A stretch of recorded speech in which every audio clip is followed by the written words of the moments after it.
खुलुमबाय नोंथांमोनखौ बयखौबो गिबियावनो बड' जब निउसआव बरायना लाग्रोनाय जाबाय आरो नैबे मोनसे गोदान भिडिअ नोंथांमोनखौ बयखौबो बरायफिनबाय। लोगोफोर आं नोंथांमोननो साननैसो सिगां मोनसे भिडिअ बानायनानै खोन्थादोंमोन। जोंहा पीएम किसान सम्मान निधि योजनानि बागै आं नोंथांमोननो खोन्थादोंमोन आरो बिथांमोना पेमेन्टखौ मोननो हादों होननानै खोन्थादोंमोन। 14 मे 2021 खालि बिथांमोना पेमेन्टखौ मोननो हादों। प्राइम मिनिस्टार नरेन्द्र मदि बिथाङा ट्रेन्सफार खालामदों 14 मे खालि मोनसे प्रग्रामनि गेजेरजों। दा बिनिखायनो नोंथांमोना गोबाङानो सोंहरबाय थादों जोंहा माबोरै दायो गोदानै एप्लाइ खालामनो हागोन। जायफोर बिथांमोना दासिमबो एप्लाइ खालामाखै बिथांमोना हागोन ना हाया नोंथांमोना सोंहरबाय थादोंमोन। हागोन लोगोफोर, नोंथांमोना बेखौ गोदानै एप्लाइ खालामनो हागोन। आरो गोबां मानसियानो बुंबाय थादों जेनेबा जोंनिया एप्लाइ खालामखांबाय सिगाङाव नाथायबा पेमेन्टआ दासिमबो हाबाखै। बिथांमोननिखौ आं सानैसो मानसिनिखौ चेक खालामनो मोन्दों। बिथांमोननिया एकाउन्ट नाम्बार हरदोंमोन बिथांमोना, ओमफ्राय आं चेक खालामनानै नायनायाव बिथांमोननिखौ नुदोंदि इनएक्टिभ जानानै दं एकाउन्टआ, ओमफ्राय इलिजिबिलिटिया गैया जानानै दङ।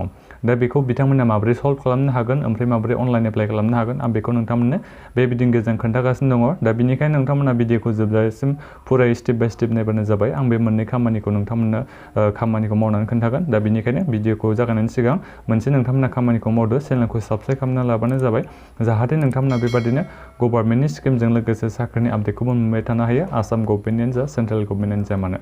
दा नोंथांमोना एप्लाइ खालामनो थाखाय गिबियावनो गुगल क्रोमआव फैबानो जाबाय। नोंथांमोना बेखौ मबाइलानो जा लेपटपआनो जा जायखिजाया नोंथांमोना गुगल क्रोमखौ अपेन खालामबानो जाबाय। नोंथांमोना ब्राउजाराव सार्च खालामनांगोन पीएम किसान होननानै नोंथांमोना बे सार्च खालामबानो जाबाय बे पीएम किसान। ओमफ्राय नोंथांमोना बे सार्च खालामदो। पीएम किसान होननानै सार्च खालामनाय लोगो लोगो जोंहा फार्स्टआवनो मोनसे वेबसाइट ओंखारो, बेनो जाबाय नैबे पीएम किसान। बे पीएम किसाननि बे अफिसियेल वेबसाइटनि लिंकखौ आङो बे भिडिअनि डिसक्रिपसनाव होनानै दोनखादों। नोंथांमोना सेभ खालामबानो जाबाय डिसक्रिपसनाव। दायो आं बेहाय थुना होबाय, बे अफिसियेल वेबसाइटआव आं बेहाय थुना होबाय। दा बे अफिसियेल वेबसाइटआव फैनाय लोगो लोगो जोंहा बे बुंखादों नैबे फार्स्टआवनो खोन्थानाय दंखायो PM Kisan Samman Nidhi by honourable prime minister of India Shri Narendra Modi 14 May release खालामदों। नै फार्मारनिखौ इन्ट्रेक्ट खालामनानै फार्मारफोरजों इन्ट्रेक्ट खालामनानै फैसाखौ रिलिज खालामदोंनो 14 मे खालि 11:11 समाव बिथांमोना पेमेन्टखौ होदों। दा नोंथांमोना सोर सोर मोन्दों आंथ' दा बेखौ मिन्थियाखै, नोंथांमोना मोनबाय जानांगौ जायफोर बिथांमोननिया इनस्टलमेन्टआव जाबाय। दा आं सिगाङावनो खोन्थाग्रोनि जायफोर बिथांमोना पेमेन्टआ हाबाखै बिथांमोननिया इनएक्टिभ जानाया माबोरै बिथांमोना बे इनएक्टिभखौ सल्भ खालामनो हायो आं बेखौ नोंथांमोननो गिबियावनो खोन्थाग्रोनि। गिबियावनो नोंथांमोना बे वेबसाइटआव फैखांनायनि उनाव गाहायथाराव फैनांगोन। गाहायथाराव फैखांनायनि उनाव नोंथांमोना नैबे मोनसे नुनो मोनगोन हेल्प डिस्क। नोंथांमोना बे हेल्प डिस्कआव थुना होनांगोन। बे हेल्प डिस्कआव थुना होनाय आङो एग्जाम्पल महरै माबोरै खालामनांगोन आं बेखौ नोंथांमोननो खोन्थानि। दा बे हेल्प डिस्कआव फैनाय लोगो लोगो नैबे मोननै अपसन नुयो। फार्स्टआवनोथ' नोंथांमोना रेजिस्टार खालामनो हागोन, इनकुवेरि खालामनो हागोन। दा नोंथाङा मा प्रब्लेम जादों बेखौ नायनो थाखाय नैबे नोंनि बे आधार नाम्बार नङाबा एकाउन्ट नाम्बार नङाबा बे मबाइल नाम्बार एप्लाइ खालामनाय समाव होनाया बेखौ नैबेहाय गाहायाव होनानै खालामनो हागोन। दा बेहाय आंनि दा बानायनांगौ रावबो गैया, दा आं नोंथांमोननो बानायनानै बेखौ खोन्थानो हानाय नङा, नाथायबा आं बेखौ खोन्थानो हायो नोंथांमोननो। आधार कार्ड होनानै नैबे आधार नाम्बार होनानै बे गिट डिटेल्सआव थुनाय लोगो लोगो नोंथांमोना मोनसे अपसन मोनगोन। माया नोंथांनिया बियो मिस्टेक जानानै दं बेखौ सुद्रायनो थाखाय बिथांमोननियाव मोनसे रिकुवेस्ट खालामनो हायो नोंथांमोना लोगोफोर। कुवेरि बे बुंखादोंना रेजिस्टार कुवेरि खालामनो हायो। दा बिथांमोना बेखौ नायगोन, ओमफ्राय जुदि माबाफोर प्रब्लेम नुदोंबा बिथांमोना बेखौ सल्भ खालामगोन। दा नोंथांमोना सोरबाफोर आंनो हरोबा आं बेखौ सल्भ खालामनानै खोन्थागोन। दा इयुनाव आं मोनसे नोंथांमोननो भिडिअ खालामगोन। दा आंनिबो रावखौबो बानायनो थाखाय आंनियाव रावनिसिमबो फैथ'वाखै, रिकुवेस्ट फैथ'वाखै, बेनिखायनो आं बेखौ नोंथांमोननो बानायनानै खोन्थानो हाला। जायफोर बिथांमोना पेमेन्टखौ मोनाखै बिथांमोना इनएक्टिभ जानानै दङ बिथांमोना बेहाय फैनानै सल्भ खालामफैनो हागोन। बे जाबाय जोंहा इनएक्टिभ जानायनिया।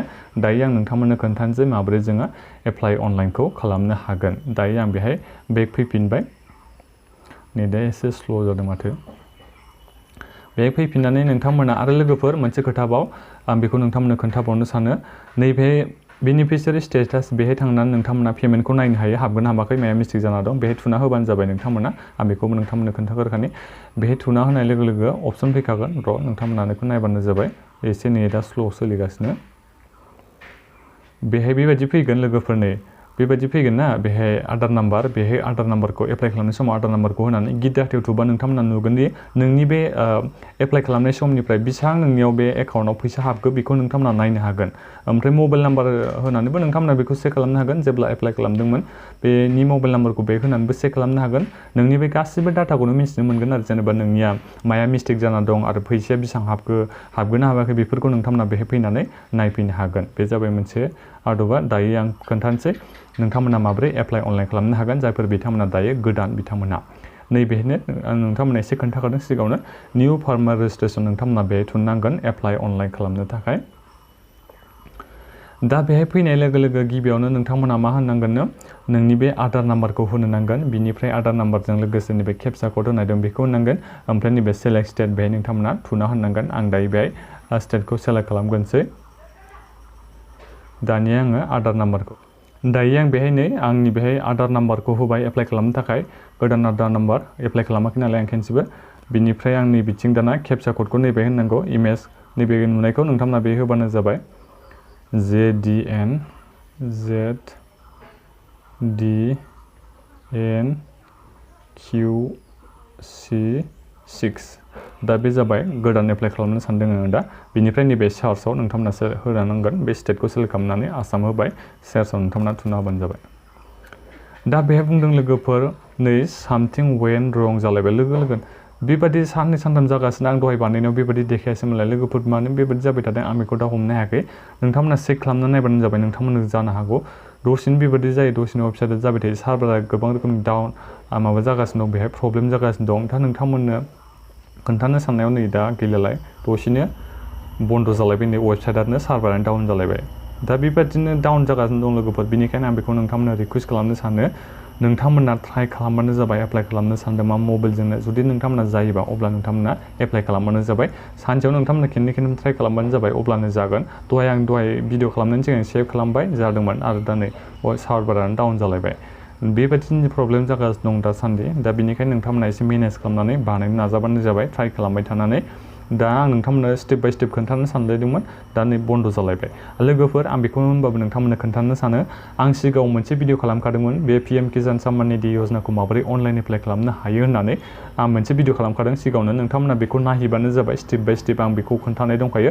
आं बे भिडिअनि बे सिगांनि बे एप्लाइ खालामनायनि प्रसेसनि भिडिअखौ आं बे भिडिअनि डिसक्रिपसनाव होनानै दोनदों, नोंथांमोना बे भिडिअनि डिसक्रिपसनाव चेक खालामहैबानो जाबाय, जाहाथे बै एप्लाइ खालामनायनि प्रसेसखौ नोंथांमोना बे भिडिअनि गेजेरजों मिथिनो हायो। बेनिखायनो बे भिडिअनि डिसक्रिपसनाव चेक खालामहैबानो जाबाय।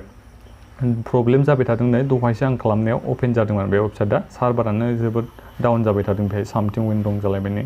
दा बेखिनियानो लोगोफोर, दा नोंथांमोना बेनिखायनो भिडिअखौ नायहैबानो जाबाय।